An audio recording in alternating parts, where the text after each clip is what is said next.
Hello darlings and welcome to the video. Today we're going to be talking about imagery. What is it? How do we find our poetic lens? And of course, how do we use it? If you want to know the answers to these questions, you've come to the right place. Now let's get started.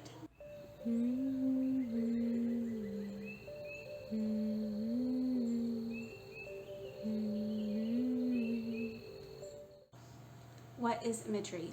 According to the dictionary, imagery is defined as visually descriptive or figurative language, especially in a literary work. However, imagery does not have to be image-based. Any of our five senses can be used in a poem to evoke a sensory experience or build an environment. Here are all the different types of imagery you can use. Visual imagery based on sight, auditory imagery based on sound, olfactory imagery based on smell, gustatory imagery based on taste, and tactile imagery based on touch. Kinesthetic imagery, which is based on motion, and I probably said that wrong, and organic imagery, which is based on internal sensations such as hunger or thirst, butterflies in your stomach, feelings like that, and also emotions.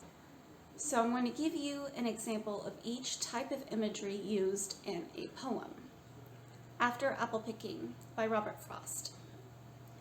I feel the ladder sway as the boughs bend, and I keep hearing from the cellar bin the rumbling sound of load on load of apples coming in. So this uses two different types of imagery. Kinesthetic imagery, which is movement. You can read that in, I feel the ladder sway as the boughs bend. So he can feel the swaying of the ladder. That is indicative of kinesthetic imagery, aka movement. Auditory imagery can also be found hearing from the cellar bin the rumbling sound of load on load of apples coming in. So that is the auditory. Now, the reason you use these images is so that you can kind of build an environment as someone's reading it, so they can kind of understand the feeling, the feeling of swaying on the ladder, the sound of apples crashing in on each other. Let's move on to the next example. A Dream Within a Dream by Edgar Allan Poe. This is just one of the stanzas. I stand amid the roar of a surf-tormented shore, and I hold within my hand grains of the golden sand. How few, yet how they creep through my fingers to the deep, while I weep, while I weep. Now this actually uses three different types of imagery. It uses auditory imagery, sight, tactile imagery, touch, and organic imagery, internal sensations. So let's go through it. The auditory imagery is the roar of a surf-tormented shore. So that's supposed to give you the image of, waves crashing into the shore and give you that kind of sound of that. The tactile imagery, I hold within my hand grains of golden sand. How few, yet how they creep through my fingers to the deep. So he's holding the sand, he's feeling the grains go through his fingers. That is tactile imagery. Now the organic imagery is while I weep, while I weep. Now organic imagery can be very blunt and obvious, or it can be a little bit more interpretative. In this case, it's more obvious. He's weeping. That's an internal sensation he's feeling, is that sadness that leads to him weeping, crying. But you could also argue that while I weep is also a tactile imagery because you feel tears coming down your face. So it could work either way. Prelude by T.S. Eliot. The winter evening settles down with smells of steaks in passageways. 6 o'clock. The burnt out ends of smoky days. The morning comes to consciousness of faint, stale smells of beer. Now, this uses three different examples of olfactory imagery, smell. So he says, smells of steaks in passageways, burnt out ends of smoky days, and faint, stale smells of beer. These are all meant to give you a certain images, but also try to make you smell what he's describing. And if you're someone who has experienced any of these smells, you would be able to recall that just by reading it. The next example, The Compost by Keats. Where have you disposed of their carcasses, those drunkards and gluttons of so many generations? Where have you drawn off all the foul liquid and meat? I do not see any of it upon you today, or perhaps I am deceived. I will run a furrow through my plow. I will press my spade through the sod and turn it up underneath. I am sure I shall expose some of the foul meat. This stanza has two examples of gustatory imagery, though not particularly pleasant ones. The foul liquid and meat, and again, foul meat repeated in the last line, is supposed to give you a gross sensation in your mouth. We have one more example, A Dream by Edgar Allan Poe. In visions of the dark night, I have dreamed a joy departed, but a waking dream of life and light hath left me broken-hearted. Now this is an example of organic imagery, internal sensations. Joy departed and broken-hearted are meant to arise certain emotions in you as you read the poem. So this is more of a emotional based description than his previous poem that I read, which was just saying, I'm weeping.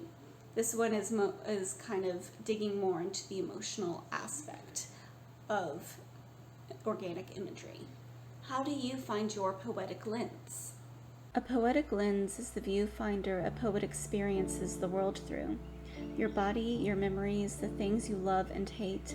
What calls to you? Is it nature or city lights, organic or industrial, vintage or new? What are your favorite tastes or sensations? Do you love the sound of a crackling fire, the smell of smoke, the taste of roasted marshmallows? Can you see the beauty in the weeds that grow steadfast in your yard? Do you watch birds fly or cats prowl in the woods? Do you stop to watch the wind blow the leaves or smile as a friend runs to greet you? Do the leaves sway or dance in the wind? Can you imagine how a flower petal must feel to an ant? Does the sound of rain comfort you? Does the sound of fallen leaves crunching beneath your feet transport you back in time? Your homework. Walk around your house, a nearby city, a park, anywhere really. Jot down, capture, or record what you're drawn to. Make note of non-visual things too, such as sound, taste, and touch. Feel free to keep a journal of things as inspiration for later. So whether you find light on the darkest day or joy in a bird's song, look up, look down, look around, and explore. See the world through your unique lens. Now that you're on your way to honing your poetic lens, how do you use imagery in a poem? Imagery can be used in a literal, figurative, or abstract sense. There's no limitation to how you can use it. Be creative, think outside of the box. Let's do a little exercise. Try to write a line of descriptive imagery based on a few of the senses, or just one. Okay, so I'm gonna write one right now with you guys. So, I will do, let's say, visual imagery.